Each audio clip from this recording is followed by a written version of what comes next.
On behalf of the producers of Green Screen Environmental Film Festival, welcome.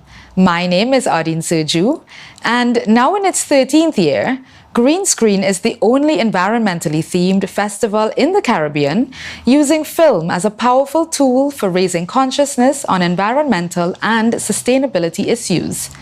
The 2023 edition of the festival is supported by lead sponsor, the National Gas Company Limited, NGC, and supporting sponsor, Republic Bank, through its Power to Make a Difference program, festival patron Film TT, and festival partner, the Cropper Foundation.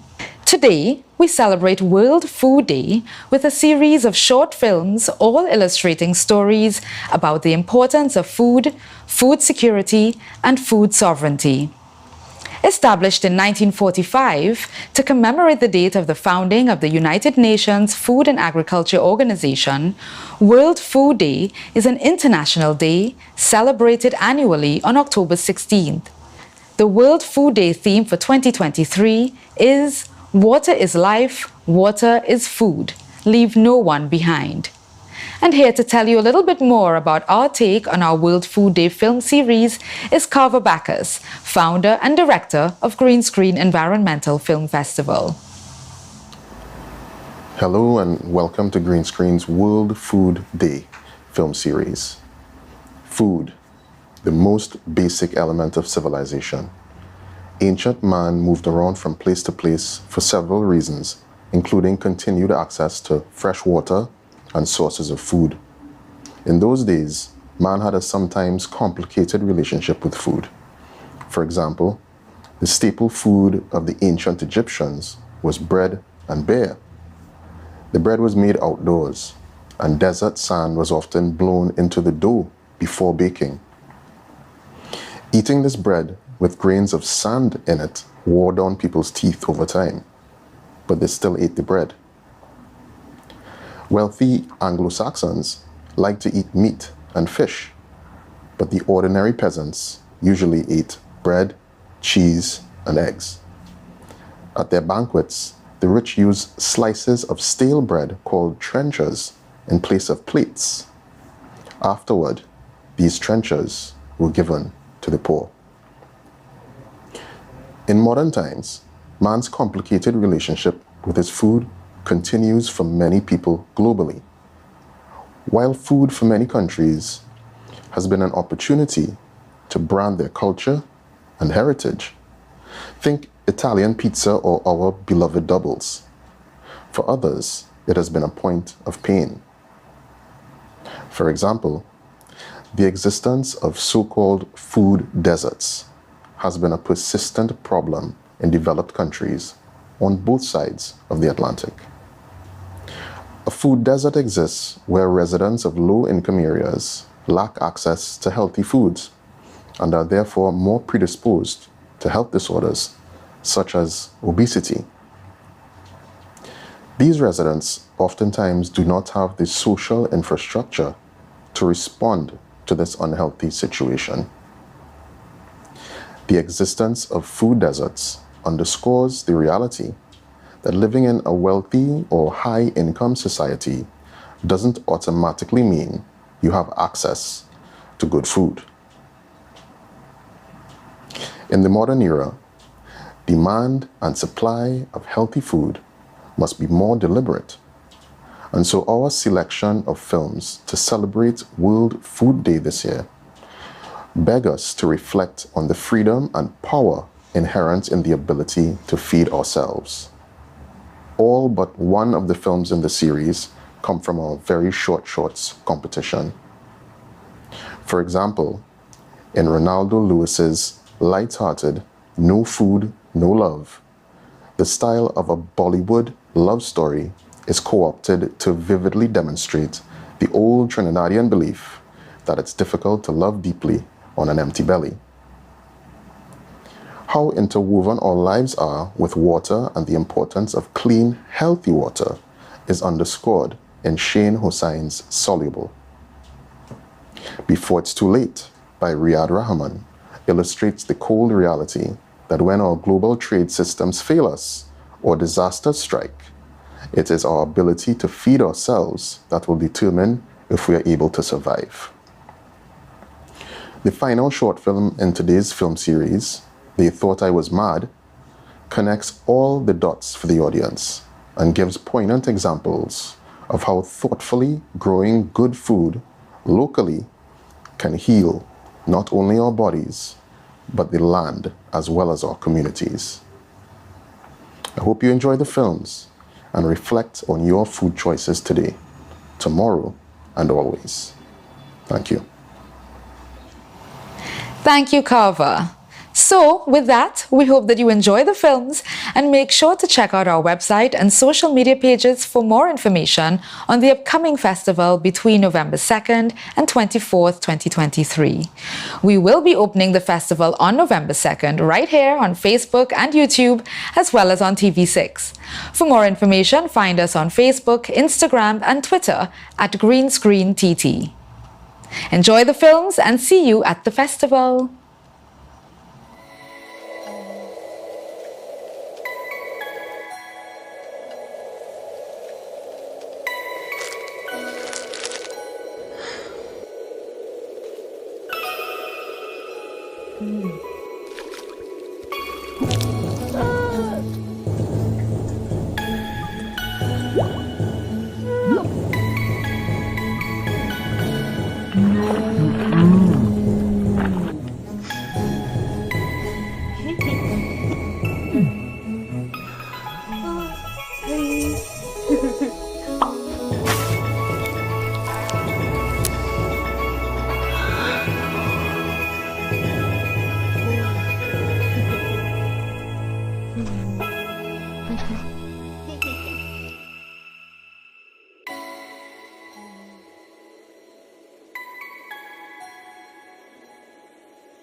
Continues to depend on imports for the majority of food. Yes, I had indicated, and this is from the beginning of March. I said that we had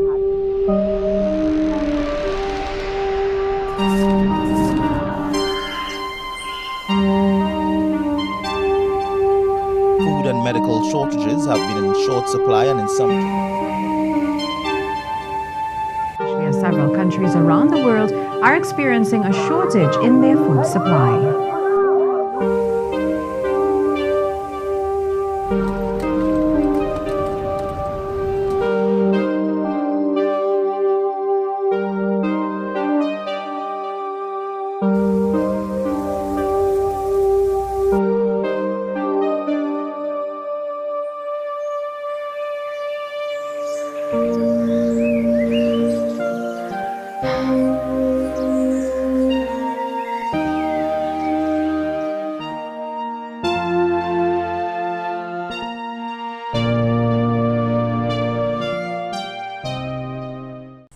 Composting is all about being responsible for the garbage we create.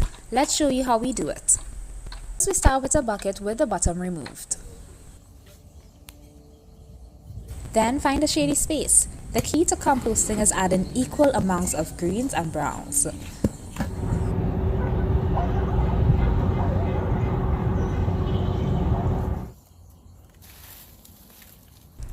Alternate the compost materials.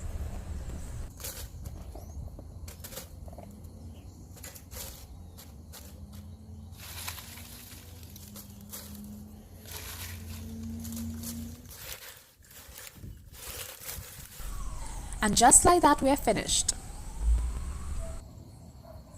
And within 3 months, we get rich super soil, fertile and perfect for growing.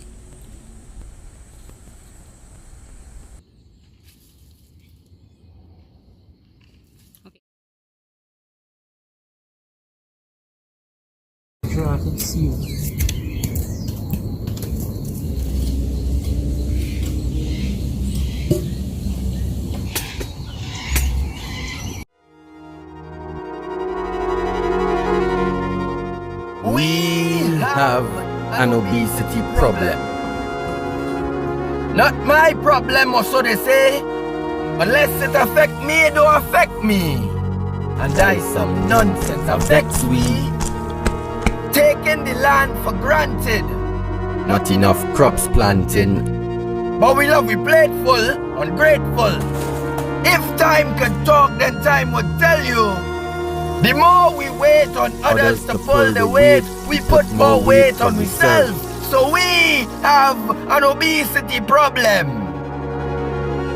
Latitude and longitude equals longevity. Your belly and your ego is too much to feed. So don't let food shortage be the result of greed.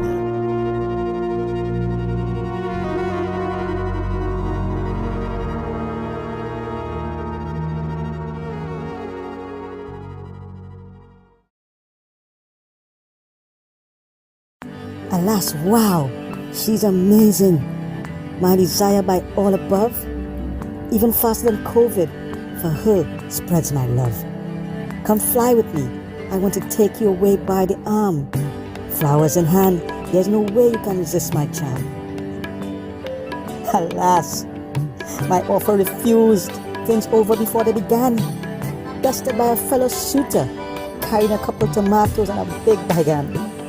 With lyrics like, I have so much room in my heart for you, I'd be a fool to think I could compete and continue my pursuit. Alas, nevermore, 'twas not to be. This Casanova lost out in love to a foodie. She much preferred the other guy, hence I'm left all lonesome to cry. My approach with flowers rejected by the dove. Now I know without a doubt, no food, no love.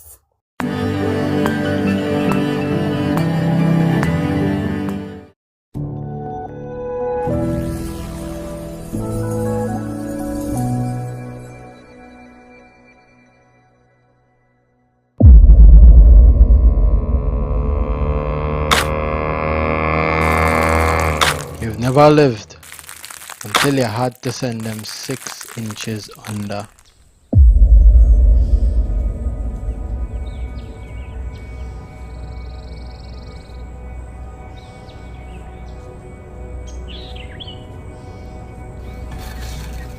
Granny always used to say, plant your roots, young boy. Deep down, I knew it was more than just plants she was talking about. These here, they are my children. I take care of them, and they take care of me. A family like this is enough to make my granny smile.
This is Kevin Julie. Hi, I'm Kevin. Like millions of mangoes before him, Kevin will most likely ripen, grow old, and fall to the earth where his seed will grow. There's a chance that Kevin will be chosen, skinned, and consumed. It seems that Kevin has indeed been chosen. Wait, what? Hi, I'm Kevin. Hi, I'm Justin. Little do they know what's in store for them. Green mangoes like Kevin and Justin are perfect for making chow. Chow? What's that? What? What's going on? Bro, don't cut me, bro. Justin, no! Wait, no, me too! First, the mango is peeled and chopped up. Chop, chop, chop pieces. Then it is dressed with shadow benny, garlic, lime, salt, and pepper. That looks delicious. The rest of Kevin is added to the compost, where it will be broken down into food for the soil. Now let me get some of that chow. Nature is simply wonderful. Kevin's seed has become a baby mango tree. Hi, I'm Kevin. Want a penny to buy mango ver, mango tea. Give me a penny to buy mango ver, mango tea. Hey, it's your boy Deshaun. You might know me as Karani Bacchanal on socials. Up until March 2020, all I cared about was getting more Insta likes than Double G. But when COVID hit, people stopped studying socialites and instead celebrated real-life heroes like doctors and nurses. I wanted to be a hero too, so I thought what people need more than colorful pictures of my beautiful self. Straight away, I knew the answer. Food. There's nothing people need more during a crisis than food, especially when you're a Trini. So now I grow my own vegetables and fruits and raise my own animals. I'm able to feed my family, and in this small way I contribute to the food security of our sweet little islands. No more grapes and broccoli, it's mango and bygone down the line.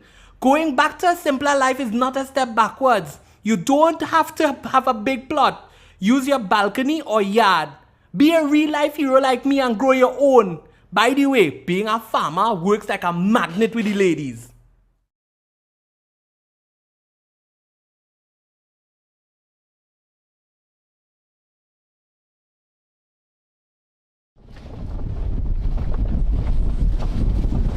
So we're going to go have a look at the garden now. So for instance, this garden that we're going to, that's the heart of PEG.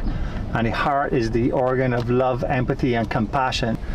And that's a kind of philosophy and thinking that you will not hear on your typical conventional farm at all. I looked at importing the good food to Barbados, but that was so expensive, and I was like, hold on a minute, how is it I could go to California and Florida and Virginia and see these beautiful farms producing this wonderful food? Why are we not doing that in Barbados? I got involved in sport from a very young age and ultimately got into rallying, and I did it for like 28 years. But all during that time, I had actually incurred an injury and I blew out a disc in my lower back and had terrible pain on and off for years after that, like 20, 25 years of pain. And that's what drove me to meeting this guy who's a licensed holistic health practitioner in California. And I went to him about my back pain. And it was there that he did an assessment on me and determined that a big part of my back pain is because was stemming from the fact that I was eating such terrible food. That's how this idea was conceived. I have no background at all in agriculture, never raised a chicken or grown a head of lettuce in my life. But when my situation, I realized right away that in order for me to improve it, I had to do these things. And then I thought, well, if it's good for me, it could be good for everybody else in Barbados too. Bear in mind, we're doing something that no one's ever done before. I chose the highest point on the island so that a farmer uphill from me couldn't spray with deadly pesticides and whatnot, and then the rain wash it down on my farm. So I knew I had to come up high. And let me tell you, there's a whole bunch of benefits of being in this high point too. The rainfall, it's highest rainfall on the island. If you have arable land next to a natural forest, that's nature left alone doing its thing, it's thriving. And then you come right next to that and grow food, that's golden. I didn't even try to seek funding in the beginning. I wanted to do it myself to show that I I'm willing to put my money where my mouth is. I've been trying to create this place that is a beautiful nature reserve and lots of opportunity, good food. But for me personally, the experience has been stressful. But I recognize that I was being tested the whole time. And that's what I've been doing so far, trying to figure out, making mistakes, learning from them, getting knocked down by challenges, getting back up, trying again, getting support from people, and people coming and supporting it by eating at the restaurant. We're very fortunate to be located on a farm. If you look up there, you can see the chickens. I mean, we know where eggs come from. So it's wonderful. You can just walk up there, we go and pick your eggs sometimes. So we get nice local fresh ingredients. So it's kind of like we work hand in hand together, keep showcasing what we can do with local produce.